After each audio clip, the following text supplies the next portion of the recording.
Happy New Year. Welcome to 2026. The new year is the perfect time to reset, refocus, and create a real estate game plan. If you've ever been thinking about buying a house, selling a house, upgrading, downsizing, or preparing in any kind of way for home ownership, this is definitely the episode for you. We're going to walk you through both buyers and sellers on some realistic, actionable steps and goals that you can set so that you can avoid mistakes, so that you can align your timeline, Mhm. your finances, and your expectations so that you're prepared without the pressure to make sure that the right opportunity comes for you when it's time to buy a house. Welcome to the first episode in 2026 of Teach Me Tuesday. You have LaShawn and Gavin Abraham here. We're missing Mr. Barry. Our condolences are with you. He had another engagement he had to get to. So we're just going to go ahead and start the year off with giving you guys this material, and then the trio will be back together next week. So Gavin, so hopping right in it, our topic today is all about buying and selling a home. I'm sorry, buying and selling property, but I'm sorry, if you want to buy and sell property, let me get untongue twisted. If you want to buy and sell property as a goal in 2026, then what's the realistic way to do it, right? Because buying or selling a home without a clear goal is like driving without a GPS. You're moving, but you may not be necessarily going in the right direction. So we Mm. don't want that to happen at all. And so the new year is the perfect time to make sure that that doesn't happen. So, All right. Gavin, how should a person start? If this is something that's on someone's mind, it's on their New Year's resolutions to do, how should they actually start? What do you think? All right. Well, I mean, I think any important decision when you're making it is understanding your reason why you're doing it. So start Yeah. with the why. What's the why behind why you're wanting to sell or why you're wanting to buy or become a homeowner this year? So understanding your motivation drives every decision. Are you buying for stability or are you buying for like maybe more space? What about maybe you're making an investment? Um, and then for our sellers, like, are you looking to relocate, possibly, downsize or just tap into the equity that you built in that home to either, pay off some things or consolidate some debt, whatever it may be. But when your why is clear, your goals become easier and smarter and easier to execute. So understanding your why, I would say, is probably step one. Because once you have a good grasp of that, it's easier to, like you say, stay in alignment with what the goal that you're trying to achieve, and you can put together a plan that gets you to that goal, and it keeps you motivated the entire time. Like, man, this is why I'm doing this. You have a full understanding, and you don't kind of stray away from the objective, because you have that reason why always, forefront, to help you get to that goal. So I would say that's step one. I like that. And I'm so glad that you hit on that, understanding and starting with the why. Why is it that you, like you said, why is it that you want to purchase a home? Why is it that you may want to sell your home? Why is it, right? Because as some of you may or may not know, buying a house it's not necessarily an easy process. I wouldn't say it's difficult, but buying a home is one of those things where it's not taught in school. Yes, Mhm. you can Google. Now you can ask Chat GPT because it's not about Googling. It's asking, some form of AI, what should I do or how should I go about purchasing a home? And so it may give you, some generic steps, but when you're in that process, just depending on your financial background, whether you have to work on credit, whether you have to save money, whether you're searching for the right property, whatever it may be, sometimes it can become stressful, sometimes it may become overwhelming, sometimes it may become just a lot because you got to get all your documents, you got to get organized, you got to do all of these things, and sometimes you may be like, I want to do this. Like, forget this. I'm I done. agree. But if you know Yeah. your why, right, which is that motivating piece, the why behind why am I doing this? Who is this for? How will this better my life? Then it will kind of almost like an anchor. It kind of centers you, holds you in place to keep on track to accomplish what you're trying to do. So good, good, good. All right. So let's come in at number two. We started off with the why. Then what's next? Would you say, guys? Oh, well, I mean, I was going to turn that one over to you, let you Okay. kind of explain, um, define kind of the timeline, because that's important. You have your why, But behind your why is like, well, when am I looking to do something, or how long is it going to take me to do something? So Mm. number two, defining your timeline.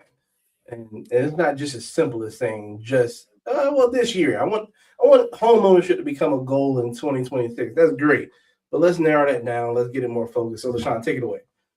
Yeah, so I think that's a good segue because you just like you said, you don't want to be too broad and too vague and just say I want to be a homeowner in 2026 because right now we got whatever what 300 and actually this year is a leap year. So there's 366 days in the year, right? And so that can be when at any point in time. No, and so now you're just kind of floating around, not necessarily as focused and as disciplined. You're not. There's no sense of urgency when that timeline is not as defined. So I think people should put together SMART goals, something that you can measure, something that is actionable, something that you can actually say, okay, based on what I have going on this year, based on where I am, based on where my credit is, based on how much money I may have or not have, based on my job, based on my kids, my school, whatever it may be, I realistically want to be in a house by this date, or I realistically want to sell my home by this date because of these reasons. And I think that makes it easier to be able to clearly communicate. So that way you're not rushing into decisions, you're not stressing yourself out. And one, you're not giving up and you're not quitting because it can become too much, right? So as we continue to go down our little checklist here of our topic, for 2026, all about how to set realistic real estate goals in the new year. If being a homeowner is on your New Year's resolution of what you want to accomplish. All right. So, do you want me to go to number three, Gav, or do you Yeah, want to? Or yeah. I you mean, want I'll to? jump there. So, yeah, we're talking about, so one, we talked about your why. Two, we talked about knowing your timeline, not making Mhm. it too vague, but having a definitive timeline of when you want to accomplish that goal. Yeah. And then next step, let's talk about getting financially aligned. And you want to do that Mhm. early on in the process. You want to know as a buyer, you want to understand your budget. You want to understand what your credit looks like and what loan options you have before even going out to try and shop for a new, to purchase a new or pre-existing home. And then for sellers, it means knowing what kind of equity you have in that home, and knowing what your net proceeds is going to be from the sale of your home. What does that look like? What are you going to get back? And then how your sale impacts your next purchase, because Mhm. in most cases, for someone who's selling, if you're selling a primary home, you're going to move somewhere. So whether that's if you already have something lined up, or you're selling to purchase a new home, you need to understand how that's going to affect your next purchase, whether that's going to give you funds to buy your dream house or to put additional money down, to where it keep that payment low, as low as you want it, because you're now using that equity that you built from the previous home, to make your dreams and get your payment where you want it to be on the new one. And then early planning kind of just gives you a lot of leverage and confidence in going through the process. When you go through something and you're just not aware of your financials, like you're just kind of going out there on a whim, like you want something, but you haven't really thought about, man, how can I afford it, or how can I or is this realistic? There's a lot of people, you have what we like to call, you have champagne taste, but you got a beer Mhm. budget. Shout Mhm. out to my boy Wilmot. That's one of his favorite things. Um, Mhm. and when you have a champagne taste, things are, the glamour and glitz are gonna look good to you. But are you able to afford that? And not only are you able to afford it, do you want to pay that much for it? When another option could be you paying something lower, or buying something at a more reduced cost, and still being, feeling financially okay with that decision. So a lot of it goes into, like I said, getting financially aligned early in the process, so that you don't go out there like we see on House Hunters and things of that sort, where they take you to see the house that has everything, but Mhm. they show you that price of what that costs, and then they bring you back down to earth and say, well, that's what that costs, but this is what you can afford. So let's know what we can afford and what we can budget for first, and then go look at what's in our means to purchase, and act on that, as opposed to just going out there and all willy nilly and whatnot. So I love that. You said that so perfectly. And I don't think I've ever really phrased it or framed it that way, Gavin, where we say get financially aligned early. I think I mhm. actually like how that sounds because it's so true, right? I know a famous person, I can't tell you who the famous person is, but I know you I've heard this before. If you fail to plan, you plan to fail. Because Mhm. that's typically what happens. If you don't really in the home ownership, the real estate market. Don't get me wrong, some people just maybe have a knack for just winging things and it kind of works out for them. But the Right. average person typically needs to have some type of plan in place. Yes, he is notorious for Mr. Wing It, but he somehow get it done. I mean, I don't know if it's Get a it Virgo done. thing or just the Gavin thing. I don't know. But I'll tell you that typically having some type of plan in place is going to be super important. And the finances part of it is probably the most critical. I mean, finding the house, I think that's the fun part and maybe a little stressful or overwhelming if you're looking at, tens or 20 of homes or something like that. But outside of that, when you're thinking about your budget, something, especially if you're not the average person that creates a budget, look at your finances in a way where you're really calculating how much you have going in and how much you have going out and what you have left over and what's really affordable to you. When you're looking at your credit, once again, this stuff ain't really taught in school. So sometimes you may not even know, what credit score do I need or where do my credit need to be? And all of those questions, right? And then knowing what loan options are out there. As we're at the beginning of the year, a lot of agencies are re-rolling their fiscal year. So there's down payment assistance, there's loans for veterans, there's loans for rural housings, there's loans for nurses and there's loans for all sorts of things. But how do you know which loan is right for you? Right? If you're a buyer, same thing on the other end, as Gavin said with the sellers. So being financially aligned is going to be very important. But however, I don't want people to think that, oh my gosh, I have no idea how to do that. That's where we come in, right? Gavin and I, that's our job. We are mortgage lenders. Our job is to play matchmaker. Our job is to figure out, where you are, what you need, and find a program that can help you. So, all right, before we run out of time, I feel like these go by so Yeah. quickly. Let's jump into number 4, right? Number 4.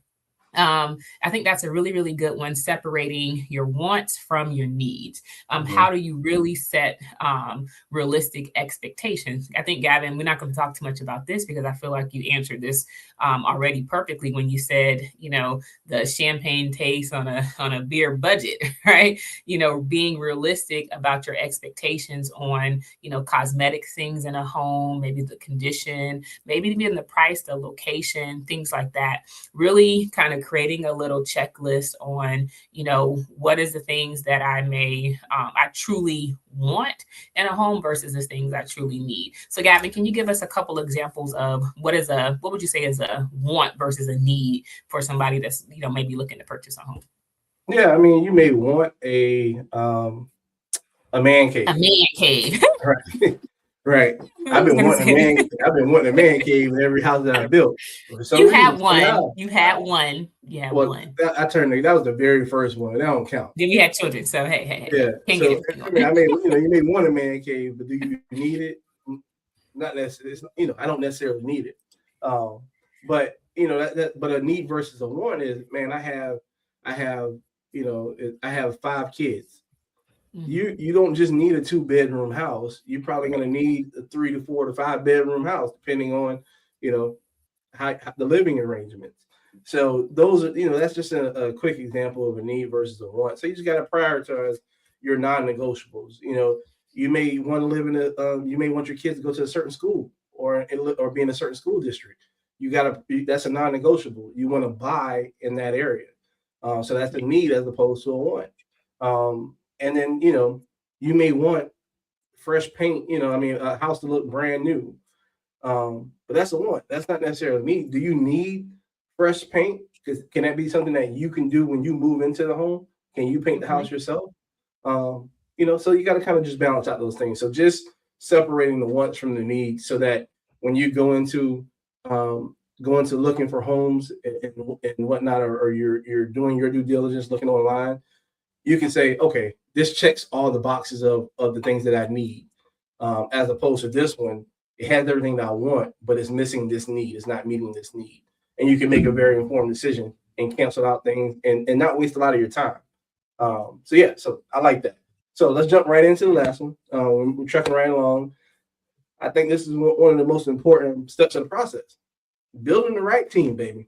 There you You go. know, you can go do everything on your own. You can conceptualize everything in your mind and think that YouTube University and Chat Chat GPT GPT. and AI is going to teach you everything you need to know. Well, if that's how you feel, that's how you feel. I'm not going to say you're wrong. My experience in this profession is that you need a professional. And so, who should be involved in your real estate goals? LaShawn, give the people. I mean, who should they contact? Who should they be looking to? Absolutely. Well, first of all, you contact Team Abraham for Amen. all your lending needs, All right? of it. Lending and mortgage needs, you contact Gavin and LaShawn. And then secondly, or you could say equally as first place, definitely a realtor. Definitely contact, our partner in crime, Mr. Wilmot Berry, to help you with all your real estate needs as well. Mhm. You need an insurance agent. You need a tax professional, maybe a financial advisor, and a real estate attorney. These are some really good people to have on your team because all of us play a critical role in getting you from just looking at a home to getting those keys in your hand. So that's our time today, guys. We so appreciate you guys tuning in to Teach Me Tuesday, our first new episode here in 2026. And so, like always, if you guys have any questions, feel free to DM any of us on any social media platform, and we look forward to what's to come in 2026. Have a great, great, great rest of your day. Bye. Happy New Year's.